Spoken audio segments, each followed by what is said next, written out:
Welcome back to my mental health and crime channel. My name is Huda London. This is for educational purpose only. This is the case of Jay Slater. May he rest in peace. Condolence to his family, and may the correct justice be served. According to Manchester Evening News, they said that Chris Tenerife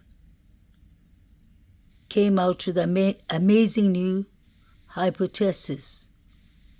Interestingly, he said, the TikToker hunting for Jay Slater says no way, ravine searched properly and the teen is still there. How would he know that Jay Slater was in the ravine so early in the case? This doesn't make sense. Was he just guessing?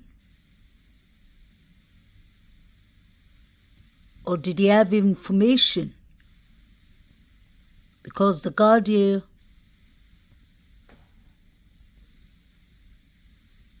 couldn't actually find him.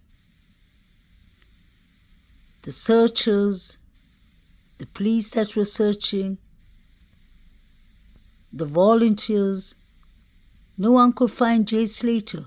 But yet again, Christopher Tenerife insisted that there's no way ravine searched properly. The ravine wasn't searched properly. He believes that Jay Slater was still there. My question is, was Jay Slater allegedly put back there after the 2-week search was done?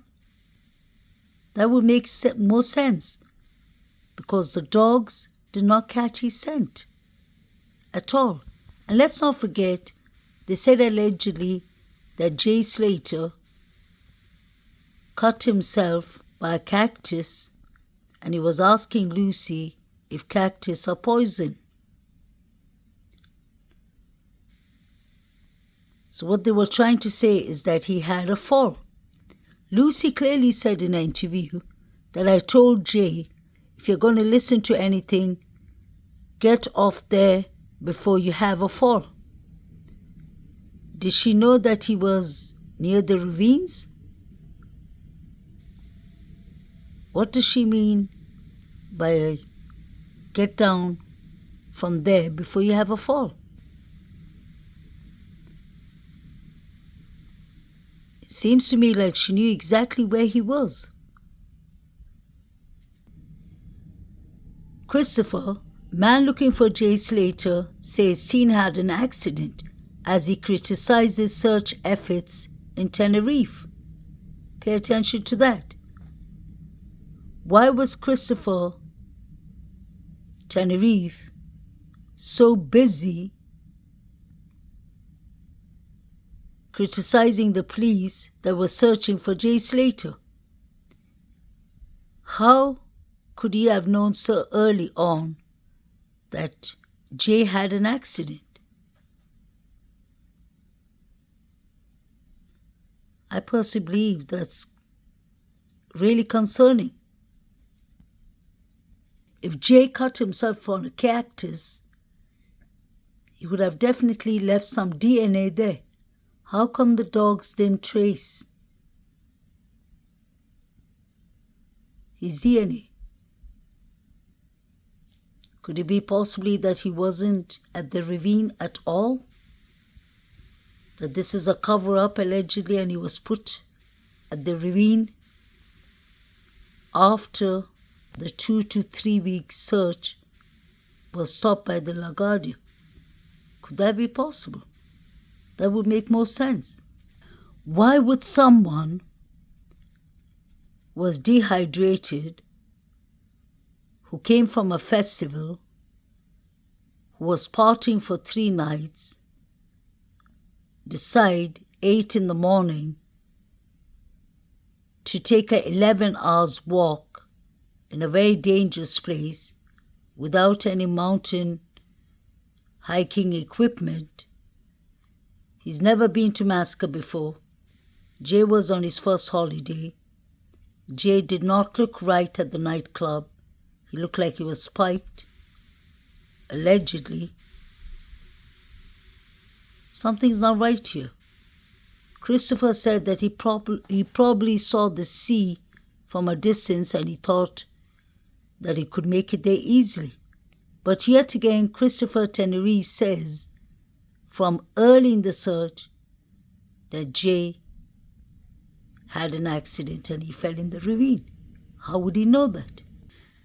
For Jay to have fallen in a ravine is a deep, deep fall.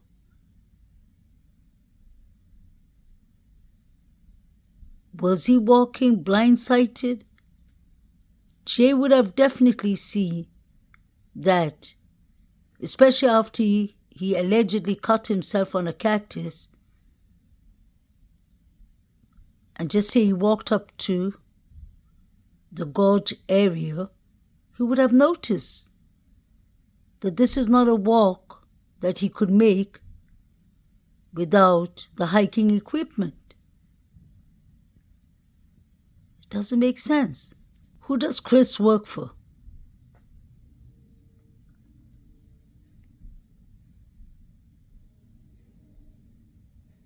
He was a volunteer in the search, but he kept on insisting that Jay Slater would have had to have an accident and fallen in the ravine. Why would Jay need to go to that place from the beginning?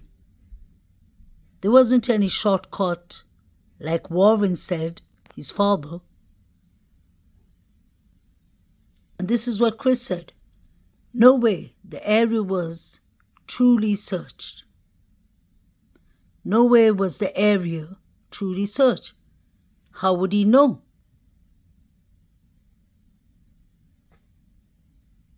The LaGuardia is supposed to be really experienced military police. So why would he say the sentence? Why was he insisting that Jay fell in the ravine? What did he know? It's a small town. I'm sure he knows Lucy May. This is what Christopher said. I don't buy into the conspiracy theories. I don't buy into someone took Jay. When you come and stand on this terrain, if that lad was heading for the coast, I honestly think he had a bit of a misfortune.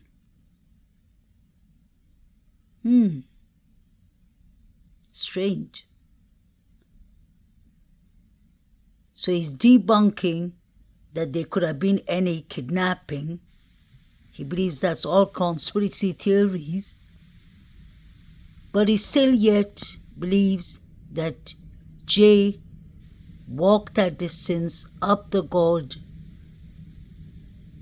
and fell into a deep ravine.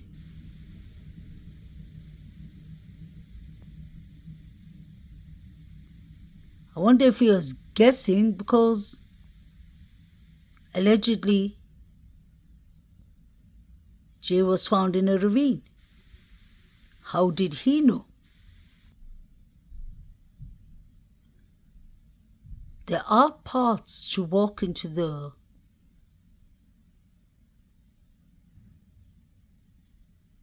mountains.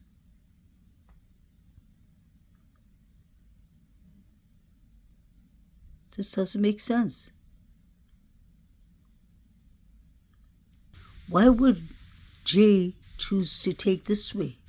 This doesn't make sense at all.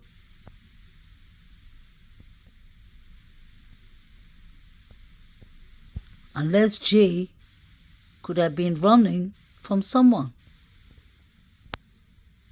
And then he met his misfortune and fell into the ravine. Because let's not forget what Lucy May kept on saying. She said, I told him to leave the place. If you're going to listen to me, Jay, you better listen to me now. Leave the place before you have a fall. So she must have known he was in a very concerning area, a very dangerous area, that he could have had a fall. Even if Jay saw the ocean from here, how would he know that that is the way to Las Americanas? How would he know that? All he sees is a view of an ocean. It could be anywhere. I find it strange that nobody saw Jay that morning. What about the people who were mountain hiking? Didn't they see Jay? Somebody would have seen him if he was around these areas.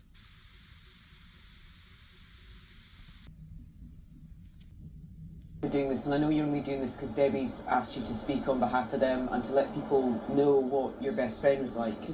So he's only doing this because Debbie asked him to do it. Describe